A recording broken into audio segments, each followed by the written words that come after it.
మరణించి నీ కొరకు నా కొరకు ప్రాణత్యాగం చేసి బలి అయి 3వ దినాన తిరిగి లేచిన గొప్ప దేవుడు యేసయ్య. హల్లెలూయా.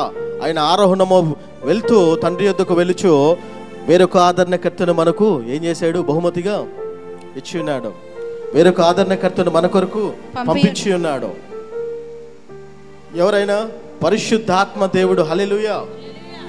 చూడండి, ఈ ఇజ్రాయెల్ పట్టణాన్ని రాజుగా యెహోరాము పరిపాలించు సమయంలో ఏలియా ప్రవక్త ఆకాశానికి ఆరోహణమై వెళ్ళిపోయిన తర్వాత ఎలీషా ప్రవక్తగా ఇజ్రాయెల్ పట్టణంలో నివసించుచున్నటువంటి ఆ సమయంలో సిరియా రాజైనటువంటి బెన్హదదు దగ్గర, ఆ రాజు దగ్గర, సిరియా రాజు అయినటువంటి బెన్హదదు రాజు యుద్ధ సైన్యాధిపతిగా ఒక వ్యక్తి ఉన్నాడు, పనిచేస్తూ ఉన్నాడు.